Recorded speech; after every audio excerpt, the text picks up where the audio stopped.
Hello good morning friends. வாங்க இன்றைக்கி நம்ம எம்வி விலாக்ஸ் ஆஃப் மலர்வி சேனலில் பார்க்க போகிறது பாருங்கள். காயின் பரோட்டா மாரி சின்ன சின்னதாக இருக்குதுன்னு பார்க்குறீங்களா?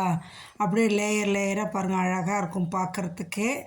இது வந்து நம்ம சைட் டிஷ்ஷே இல்லாமல் சாப்பிட்லாங்க. நம்ம குழந்தைங்களுக்கு லஞ்ச் பாக்ஸுக்கும் கொடுத்து அனுப்பலாங்க.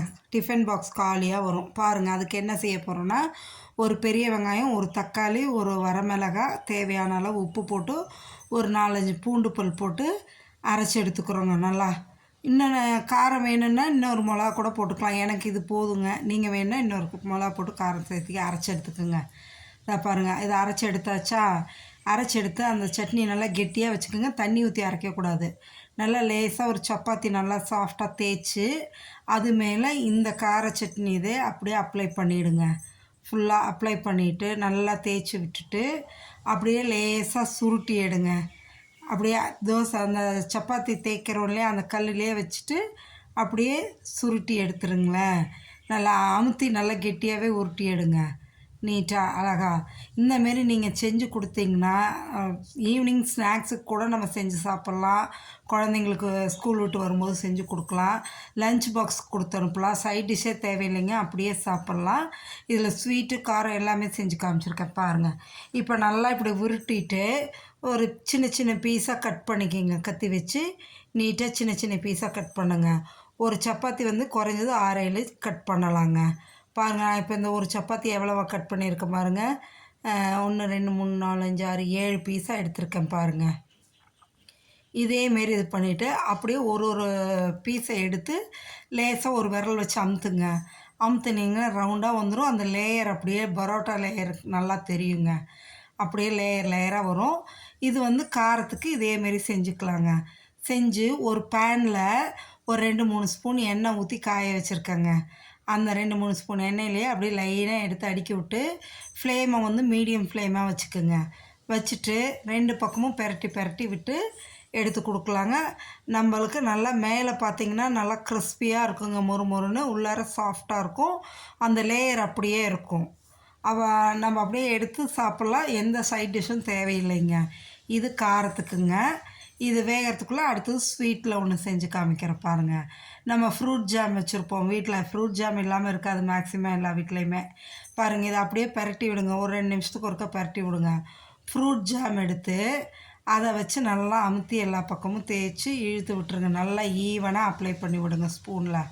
நல்லா ஃப்ரூட் ஜாம் எடுத்து போட்டு அதையும் இதேமாரி நல்லா அப்ளை பண்ணிவிட்டு உருட்டி எடுத்துருங்க. உருட்டி எடுத்து இதே போல் நீட்டாக கட் பண்ணி சின்ன சின்னதாக அமுத்தி எடுத்துருங்க. எடுத்துட்டிங்கன்னா அதுவும் நம்ம ஸ்வீட்டுக்கு செஞ்சுக்கலாங்க. அப்படியே பாருங்கள், பெரட்டி பெரட்டி விட்டிங்கன்னா நல்லா வெந்து வந்துடுங்க. மீடியம் ஃப்ளேமில் தான் வைக்கணும். வச்சோம்னா தான் நல்லா டேஸ்ட்டாக மேலே பார்த்திங்கன்னா நல்லா கிறிஸ்பியாக இருக்கும். உள்ளார நல்லா சாஃப்டாக இருக்குங்க.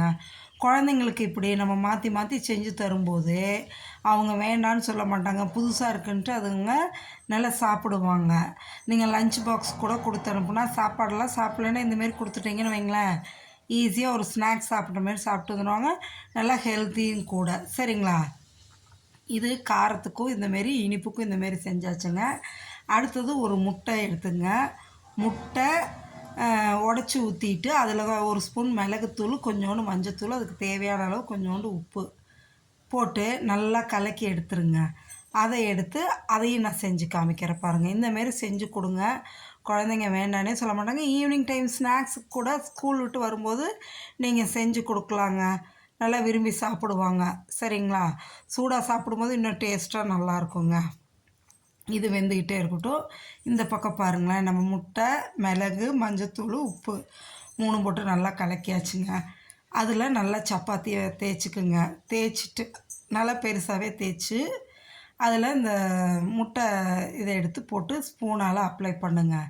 நல்லா லேசாக ரொம்ப மொத்தமாகலாம் இது வேண்டியதில்லை. லேசாகவே இது பண்ணி தேய்ச்சிட்டு இதை வந்து உருட்ட வேண்டாங்க. அப்படியே மடித்து விட்டுருங்க. இந்த பக்கம் ஒரு மடியல், அதே ஹாஃபில் இந்த பக்கம் ஒரு மடியல் மடிச்சிருங்க.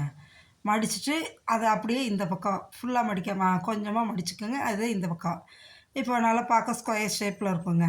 இதை எடுத்து தோசைக்கல்லில் போட்டு சுட்டுடுங்க, சுற்றி எண்ணெய் ஊற்றி. அப்போ வந்து உங்களுக்கு நல்லா வந்துடும். தோசைக்கல்லில் இந்தமாரி கல் காஞ்சதும் மேலே லேசாக எண்ணெயை சுற்றி ஊற்றி விட்டுட்டு இதுவும் மீடியம் ஃப்ளேமில் தான் வச்சு இது பண்ணுங்க. அப்போ தான் நம்மளுக்கு நல்லா வெந்து வருங்க. சரிங்களா? இதை பாருங்கள், இதையும் இப்படி திருப்பி திருப்பி போடணும் ஒரு 2 நிமிஷத்துக்கு ஒருக்கா. பாருங்கள், இப்போ இது வந்து காரங்க, இது வந்து ஸ்வீட்டு, ஜாம் வச்சு செஞ்ச ஸ்வீட் இதுங்க. சரியா? ஒரு ஸ்நாக் மாதிரி நல்லா சாப்பிட்லாங்க. அடுத்தது இது முட்டை வச்சு செஞ்சதுங்க. நீங்களும் இதேமாரி செஞ்சு சாப்பிட்டு பார்த்துட்டு எப்படி இருக்குன்னு எனக்கு கமெண்ட் செக்ஷனில் சொல்லுங்கள். மறக்காமல் நம்ம சேனலை சப்ஸ்கிரைப் பண்ணுங்கள், லைக் பண்ணுங்கள், ஷேர் பண்ணுங்கள்.